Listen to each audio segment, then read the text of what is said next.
Kale nkwaniza nate ku lutimbe lwaffe lwa SML News UG. Njagala okusooka okubeetondera olw'ebbanga eddene lye tumaze nga tetuwuliziganya ku special notice zino. Nfunye okusoomozebwa kw'amaanyi ddala ng'abawuliriza baffe n'abalabi babuuza nti ate kiki ekyabaawo. Abantu abamu babagamba nti nali nfunye omulimu ku Next Media nenzira kusanyuka n'olw'ensonga eyo sikyasobola kubeera ku mikutu gyange kukola byenkola. Nedda si bwe kiri. Next Media kituufu ninayo programu yaffe ey'ebyobusuubuzi ebaawo buli lwa Sande ssaawa 12 paka emu okwogera ku byobusuubuzi, ebizibu ebiri mu mirimu mwe tukolera, okuyiga okusuubula, okuyamba bannaffe abagudde abali kale bwerebwa okutegeera bwe bayiza okuddukira n'ebirala ebifaanana bwe bityo. Era programu eyo The Business Class Show ebeera buli lwa Sande togisubwanga wangayo obuddebo. Nze Simon Muyanga Lutaaya mukwano gwammwe, era njagala okwongera okukwaniriza ate n'okusaba nti owangayo obudde nga bwe ngamba bulijjo. Abantu abasinga obungi amagezi tugajja ku balala. Ensonga lwaki bw'oba wali wayogera owuliriza omwanyiza obutafunamu oluusi gwe n'ofunamu ekikkolera. Ekyo ekikkolera ne bw'aba omu bugingo ye yatugamba nga ne bwe mba mbuulira omuntu oyo omu amatalinga kubanga impact omuntu oyo omu byasobola okukola okukyusa embeera yaffe biba bikulu ddala. Kale mu special notice olwaleero njagala kukunyumiza ku mboozi gye nasanga mu Kampala ku Lwokutaano. Bannaffe abawagira ekibiina kya National Resistance Movement NRM nabasanga balina omukolo omunene ddala. Omukolo ogwo gwali gwa kwebaza Pulezidenti Yoweri Kaguta Museveni, omutandisi omukulu ow'ekibiina kya National Resistance Movement, byakoledde eggwanga. Abalanga omukolo bayogera ebintu bibiri. Ekisooka bagamba nti okujaguza emyaka 6 gyamaze mu byobufuzi, 60 years in politics.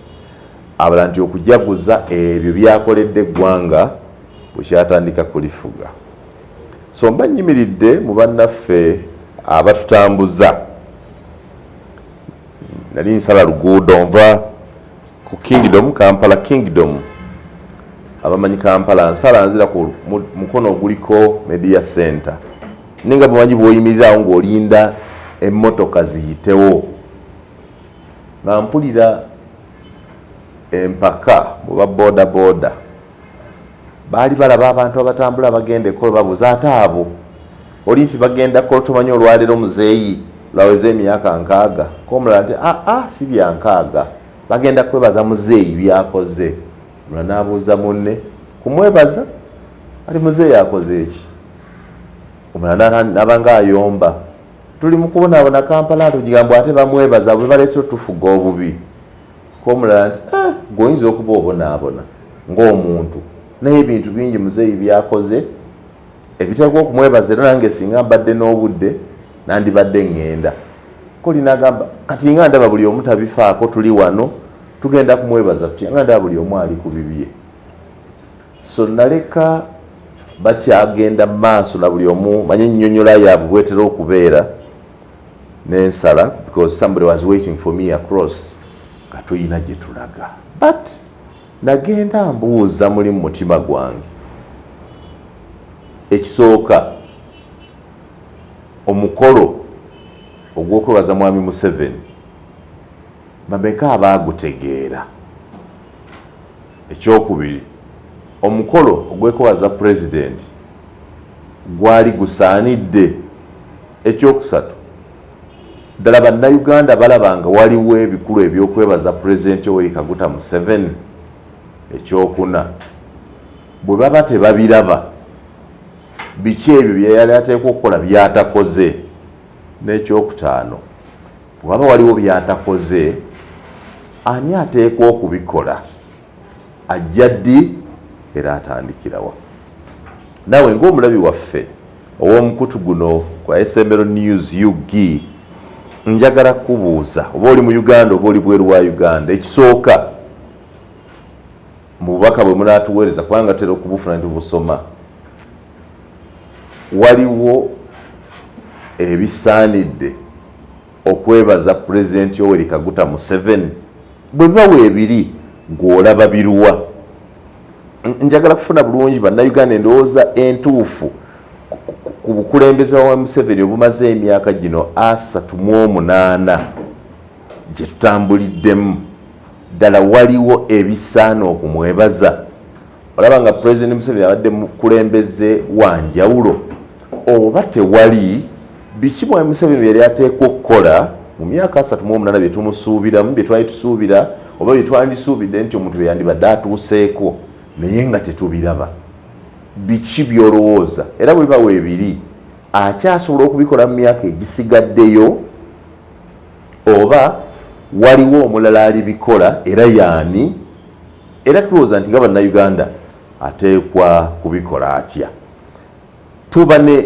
ndowooza ez'enjawulo naye bannaffe abo abali wansi mu mirimu gyaffe be tuyita abantu ba bulijjo gy'obeera eriyo abatali balina ebirowoozo bingi ddala ebyetobeseemu amagezi nga bw'oba bawuliriza bulungi be bandibadde batandikirwako policy formulation bannaffe aba ne bibayiye okuzimba eggwanga policy reviews oba abaagala okutaganjula enkola y'emirimu n'enteekateekera y'eggwanga mu nsi yaffe so mukyala Rosemary Sseninde omukunzi omukulu owa NRM National Resistance Movement era yaliko omubaka omukyalo wa disitulikiti y'e Wakiso okumala ebbanga eddene yali omutegesi omukulu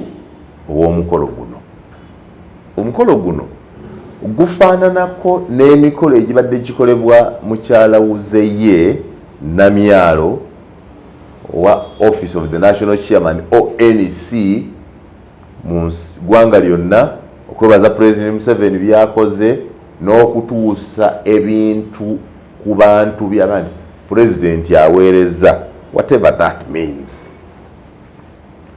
So Sseninde yalowooza nti kyetaagisa n'akunga banne n'akunga infrastructure ya NRM nga waliwo obwetaavu okwebaza Pulezidenti Yoweri Kaguta Museveni olw'ebyo byatukoledde abaffe okkiriziganya ne Sseninde nti kyekiseera kituufu era kisaana bannayuganda okwekuba mu mitima okwebaza Pulezidenti Yoweri Kaguta Museveni byatukoledde ne bw'oba tewali kololo osobola obiwandiika owandiika mu komenti kiki ekyo kyolowooza nti kyekyenjawulo kyetuteekwa okwebaza Pulezidenti Yoweri Kaguta Museveni oba kiki kyolowooza nti kyekyenjawulo ekiremye mwami Museveni ng'olowooza nti yandibadde tasaanye kwebazibwa. Do you want to buy land or construct a house? Worry no more. Boss Land Estates is here to serve you. We offer services in selling land on different roads that link you to Kampala City, land surveying, land title processing, letters of administration processing, general construction works, and property management. We allow payments in installments. Our plots of land are prime and are near main tarmac roads. Prices are affordable. Inspection is free. For more packages, call 0777 490 785. WhatsApp 0704 699 388 or visit our offices at Ham Towers, Level 4, Suite number HT54, opposite Makerere University, Main Gate. Boss Land Estates, we guide you home. Bwe namala okufuna emboozi yammwe endowooza yammwe mu comments bwe mutera okuziwandiika nange olunaddako nja kukola evaluation okulaba is it really worth okwebaza Pulezidenti Yoweri Kaguta Museveni bye tulowooza nti byakoledde eggwanga oba ddala tekisaana nga tewali kyamaanyi tewali kanigguusa kayinza ga nti kano katwebazisa mwami Yoweri Kaguta Museveni. Eggwanga jjukira libadde n'abakulembeze ab'enjawulo. Osanga abantu oluusi mu takisi omwo olingaga nti Amini yakola ebintu bingi era ndowooza Amini singa teyafa Uganda yaffe yandibadde eri wala. Ng'era olaba oli akumatiza akunnyonnyola nti Amini ye mukulembeze akyasinze okwagala eggwanga lye, era ng'oli akulaga nti waaliwo essuubi ddala singa Amini yali takubiddwa ku nsolobotto nakoma we yakoma yandibadde agasizza nnyo eggwanga lyaffe nga Uganda. Olwo oba osisinkanye omuntu ayagala Amini amukkiririzaamu amanyi nti Amini yakola. Unfortunately waliwo ate lw'osanga abanyumya ku Amini naga nti mutuleke maama. Amini omulembe gwa Amini ogwa Kijambiya. Amini oli n'ayagalira ddala okulaga nti tewali kintu kyonna kisaanye kujjukirwa kwa Amini. Era nzijjukira bwe waaliwo omwami yali memba wa palamenti yayagala ndowooza kuzimba amasomero engulu eyo mu Mambuka, n'ayagala amasomero ago bagabbule mu Idi Amin Dada. Ministry of Education yekulembera mukyala Janet Kataaha Museveni nemugaana, era waaliwo okubaganya ebirozo okufaanana bwe kutyo nti jidda nekisaana Amini yakola ebintu bingi ajjukirwe nga tuteekewo amasomero aganamujjukirirwangako, the Idi Amin Primary School or the Idi Amin Memorial Secondary School nebirala bwe bityo, vocational also. Era was an achievement mawulire abonga nedda tekisaana kaabala nti Amini bye yakola asaana okujjukirwa. N'olwaleero emboozi ya Amini n'obukulembeze bwe naddala bali mu gavumenti tebaagala kugyogerako, tebaagala kugiwula, era bakakasiza ddala nti tewali kintu na kimu ky'oyinza kwebaza Idi Amin kyeyakolera Uganda save for okubeerawo. Era boogera nnyo ku nsonga ez'ebyamulema. Pulezidenti Museveni ate bw'aba yogeraga nti Amini yasuula ebyenfuna bya Uganda, Amini yatta abantu, Amini yatta demokrasiya waffe, Amini yatta economy yonna, Amini yatyobola eby'eddembe ly'obuntu, human rights n'ebifaanana bwe bityo.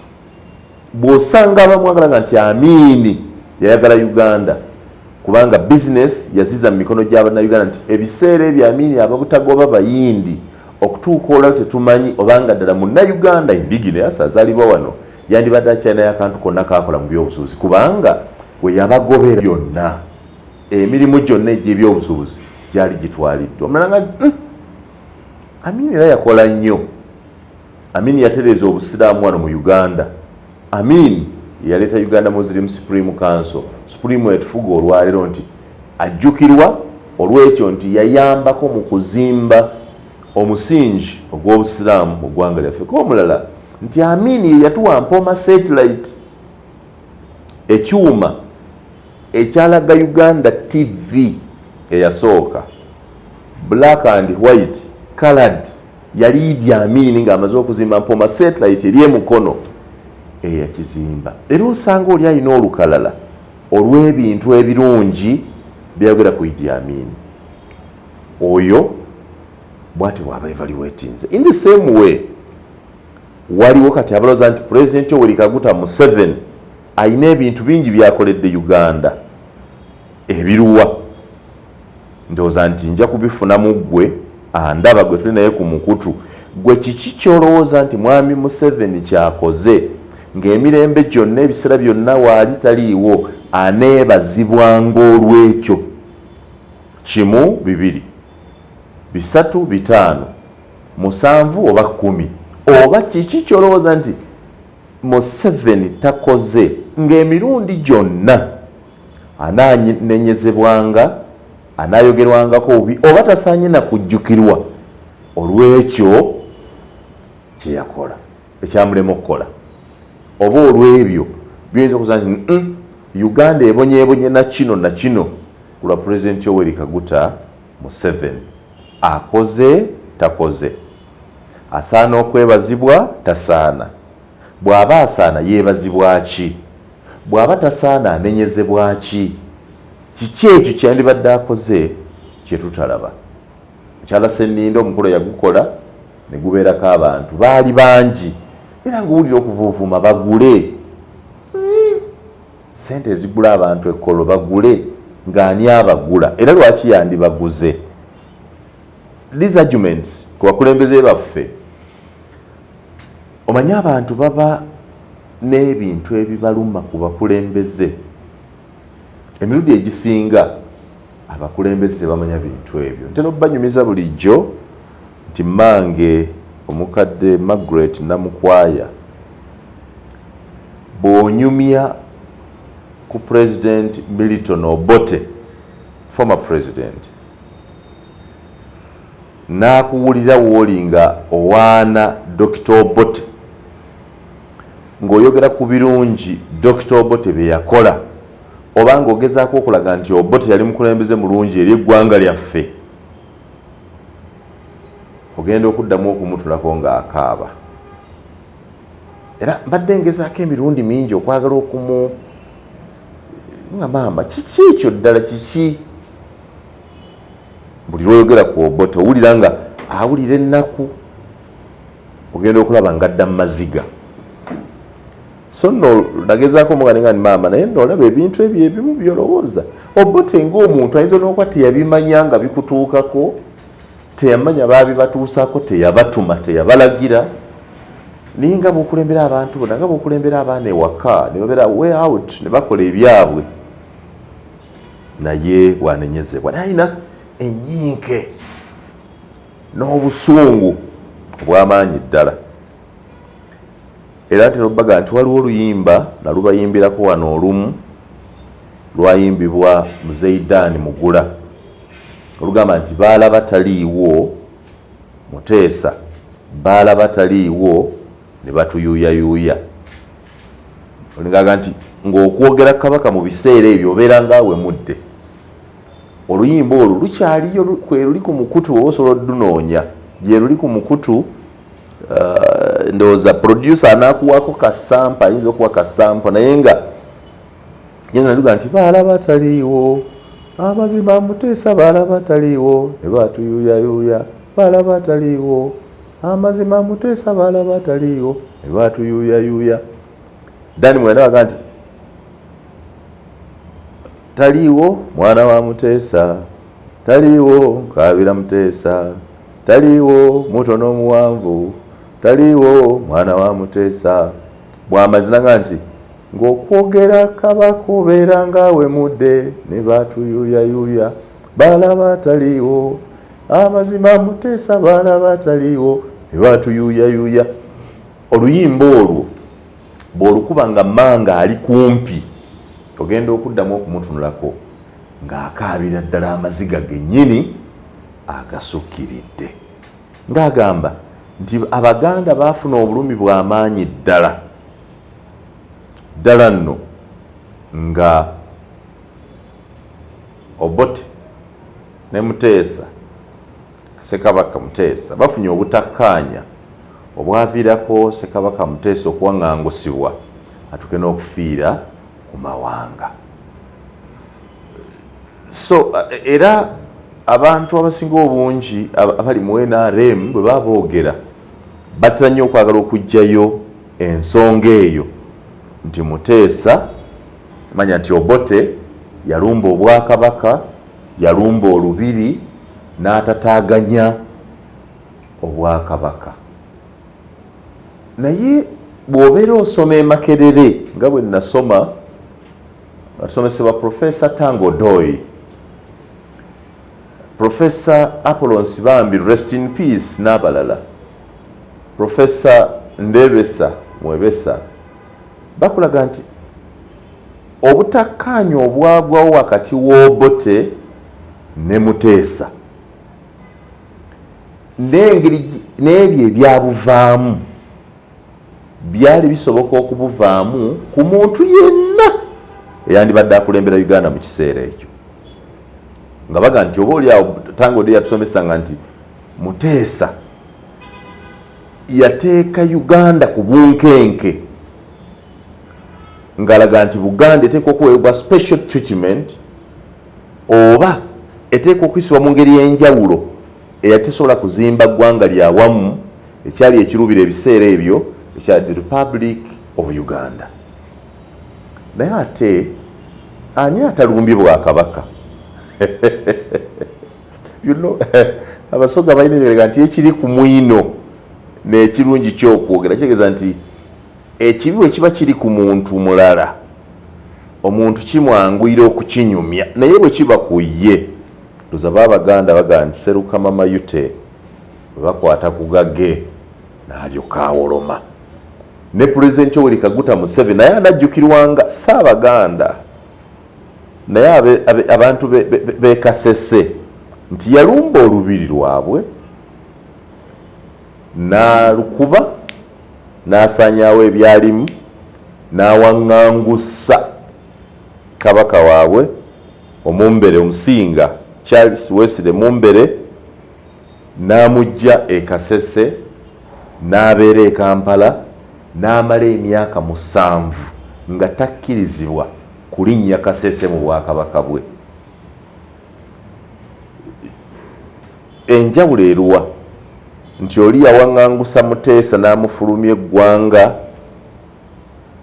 naye era ate mu njogera ya wano n'ekya Omusinga Mumbere nako kuba kuwaŋŋangusibwa okuggibwa mu nsi ye ey'Erwenzururu n'ajja abeera e Kampala nga takkirizibwa kuddayo mu nsi yaabwe. Sina kyokka ne Buganda ono myaka gya Yoweri Kaguta Museveni ne Buganda naye jjukira nti waliwo lwe twalina okusika omuguwa wakati wa Buganda ne gavumenti nga bagamba nti baagaana kabaka okgenda e Bugerere balyoke batunkire ku Ssezibwawo. Nabeera waliwo abantu bangi abaafa ku olwo. Sinnalabako kwekalakaasa kufaanagana nga kwe nalaba ku olwo. Ne bookya ebbaasi live baayokya ebbaasi no zaali 3 ne bookya poliisi y'e Nateete n'ebirala ebifaanana bwe bityo.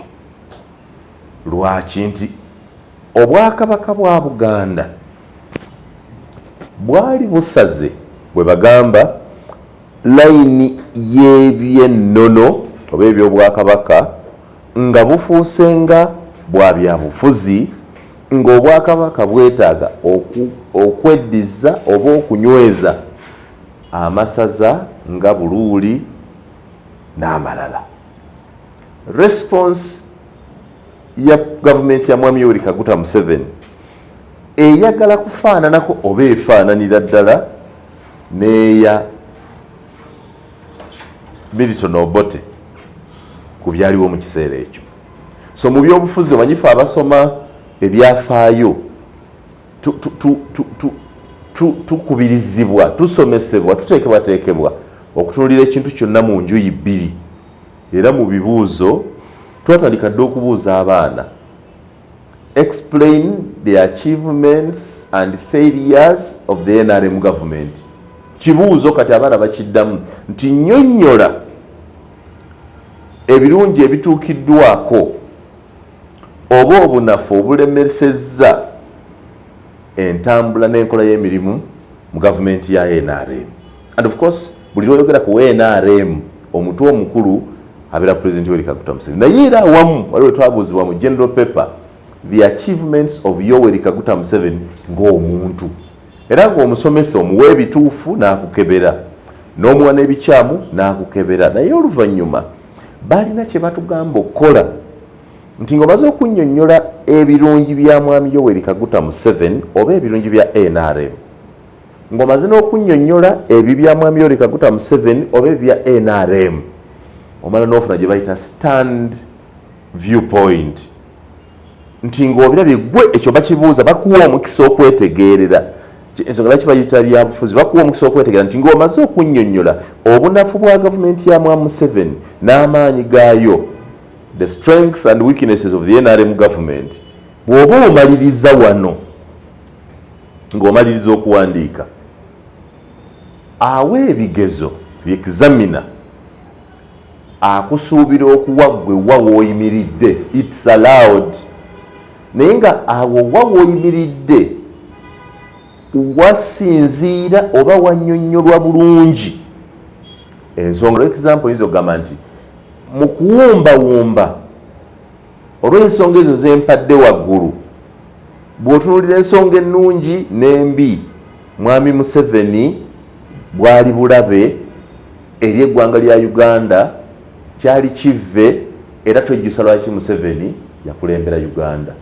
Do you want to buy land or construct a house? Worry no more. Boss Land Estates is here to serve you. We offer services in selling land on different roads that link you to Kampala City, land surveying, land title processing, letters of administration processing, general construction works, and property management. We allow payments in installments. Our plots of land are prime and are near main tarmac roads. Prices are affordable. Inspection is free. For more packages, call 0777 490 785. WhatsApp 0704 699 388 or visit our offices at Ham Towers, Level 4, Suite number HT54, opposite Makerere University, Main Gate. Boss Land Estates, we guide you home. Era omusomesa bw'obanga ensonga z'oli waggulu waziwandiise bulungi, bassebo ne bannyabo abaana be basoma akukebera. Naye era osobola okuga nti okusinziira ku kino ne Museveni we yasanga eggwanga ne we yalijja, kirowoozebwa nti yakolera ddala, era mwami Museveni gwali mukisa eri eggwanga lyaffe, omukisa okuva eri Katonda eri eggwanga, yazimba nnyo eggwanga era anajjukirwanga. Era mu kuwumbawumba, in conclusion, I would like to argue that President Museveni was a national asset to the country, a strong pillar, a builder of democracy, an economist of a rare character or so. Therefore, I really want to argue that Yoweri Kaguta Museveni was a blessing to Uganda. Oyabeera awagidde. Naye ensonga ziri z'oyogerako waggulu ziteekwa okuba nga ze wawadde nga ze ziraga bye yakola nnyingi okusinga eziraga ebyamulema. Oba to argue and say, given the many failures and weaknesses, say militarism, corruption, etc., Yoweri Kaguta Museveni and his NRM government were a menace, a liability to the country. They want to argue that his years retarded the country, that if that time had been occupied by a Democrat or anybody with better credentials, the country would be at a better footing. Era omusomesa akuwa maxizo akakodyo kali luddawa. Mulimu ebintu bibiri byenjagadde weetegereze. Nti ekisooka bakuwa okusoomozebwa ng'omuntu, okozesa amagezi go osobola okulaba ebirungi ebya mwami Museveni, ddala n'olaba n'ebibi, oba bw'oba olabye ebibi ddala osobolera okulabako n'ebirungi. Era bw'omala okulaba ebintu bino eby'enjuyi zombi ng'omuntu olina kapasite mu bwongo bwo eronda woogwana nga okusiza ku bibi ebingi teyatugasa, oba okusinza ku birungi ebingi yali wa mugaso. Gwe wooyimiridde, your stand viewpoint, emirundi egisinga omusomesa gy'asembayo okufuna. Si ku Pulezidenti Museveni yekka, ne bwe tuba twogera ku Napoleon abaakulembera eggwanga lya Fedda, gavumenti ya UPC ey'Obote, gavumenti ya Julius Nyerere Tanzania, gavumenti ya Kenyatta, Jomo Kenyatta wa Kenya, n'abalala zonna bwe tuzoogerako. Era ndowooza wano we wava obutakkaanya bwa bannabyabufuzi abamu abajjawo okusomesa ebyobufuzi mu matendekero. Kwanze we nasomera senior 1, 2, 3 ne 4 okuva mu 1993 okutuuka mu 1996 twasomanga essomo lye bayitanga political science oba political education.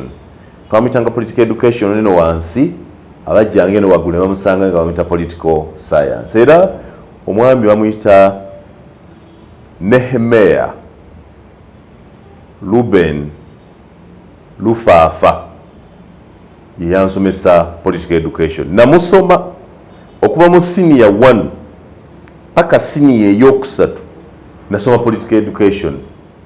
Era byatunyumiranga nyira engeri gye babisomesangamu. Mwami Lufafa Nehemiah Ruben Mpata ndoza kati ye director w'essomero limanyiddwa nga Good Heart Secondary School liri Ejjinja Wanyange. Ate nga yali yakaritalinga kubera yali omukulu w'essomero lya St Paul Embulamuti. Ye yatusomesanga political education.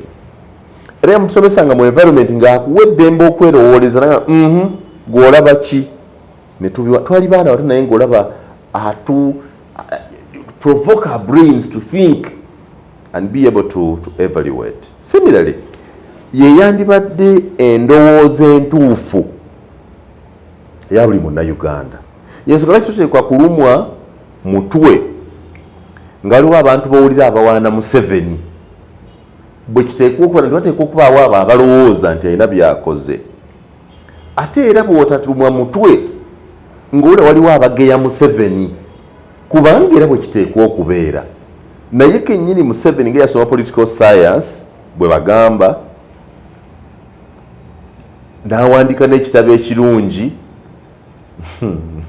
Pulezidenti Museveni yawandiika, omanyi bw'oba ogenda okufuna degree okola kye bayita research obaako ensonga emu gye bakuwa oginoonyerezeeko ogiwandiikeko. Nindi egisinga gw'ogyolewooleza n'ogiwa abakulu ne bakkiriza. Mwami Museveni ajjikuba nga yawandiika ku lwaki ku bulungi ki obuli mu kukozesa ekifuba, okukozesa effujjo ng'okwekalakaasa n'ebirala okukyusa gavumenti. The role of violence in building democracy, something of that nature. So the arguments are that Mukyala Sseninde n'aba NRM tebalinze mwami Museveni kugenda kuga nti yakola ebirungi bino. Balinze bagadde akikole nga waali okumwebaza n'okujaguza ebyo byakoze. Ng'era abalowooza nti talina kyakoze bwe batamulinda buli lunaku bazimba ebibiina by'obufuzi, buli lunaku boogera ku mikutu gy'ebyempuliziganya, buli lunaku batambula okuba zirale okulaga bannayuganda nti musajja wammwe oyo mumulabiraawo naye talina kyatugattako, atuggyako bujja. In fact n'ekiriwo akimalawo. Neebaayaga nti bannayuganda tewaba kubuzaabuza, mwami Museveni musajja mulungi nnyo, ke kati k'ekibiriiti akamu kokka ke tulinawo, era tusaba Mukama tekazikira kuba ne kamala kazikira eggwanga liba liweddewo. Gw'olowooza otya? Kiki Museveni kyakoze ne gavumenti eya NRM ekinajjukirwanga ebiseera byonna era ke kaseera okumwebaza? Oba kiki Museveni ekimulemye ne gavumenti eya NRM ng'oba oli awo okumwebaza kwandibadde tekusaanidde? Kiki ekyo ekimulemye? Ekimulemye ani ateekwa kikola? Lwaki kimulemye? Kimulemye lwa bunafu bwe ng'omuntu oba butawuliriza? Kimulemye oba butakimanya? Kubanga oyinza okuza nti kimulemye naye nga tamanyi nakumanya nti gyekiri oba eriyo abakyetaaga oba kyetaagisa. Endowooza yo nkulu nnyo. Njagala kulaba mu comments ezo, sina comments zokka, osobola okuweereza audio, namba yaffe ya WhatsApp eyo nga bwe namba eyo gy'olaba eri ku WhatsApp, osobola okugituweerezaako eddoboozi. Gw'olowooza otya? Weereza audio, osobola okuwandiika ku WhatsApp namba yaffe, n'oweereza obubaka, osobola okuwandiika obubaka directly kuno ku mukutu, okubaganya ebirowoozo. Singa obadde oli mu kibiina nga bwe nali e Makerere ne bakubuuza nti nnyonnyola ebirungi n'ebibi bya mwami Yoweri Kaguta Museveni ne gavumenti ya NRM, biki bye wandinnyonnyodde? era bwe bali kugamba nti naye gwe ogwawa stand viewpoint, your standpoint, olaba nga atugasizza oba tatugasizza, wandiwunzikidde ku ludda ki? Obubaka obwo bulinze ku mukutu gwaffe okwongera okwetegereza nga mmaze okubufuna bwe nja okutemaatema n'okutegeka mu sabbiiti eddako, nange mbaojendoza nti ye viewpoint yakuba nange nteeka okubeera ne viewpoint gyesaagadde kubawa nga njagala ffe tuba tusooka okuteeka omukolo gwa mukyala Seninde ku minzaani. Ddala yakola mukolo kwebaza mwami Yoweri Kaguta Museveni oba waliwo okubiisanya mu bano bonna? Omanyi mwami Museveni yateekawo ebintu bibiri.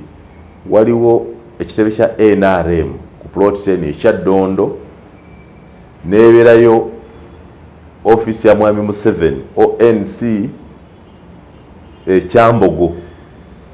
Bonna bakolera omuntu omu ne bakola bavuganya competitively.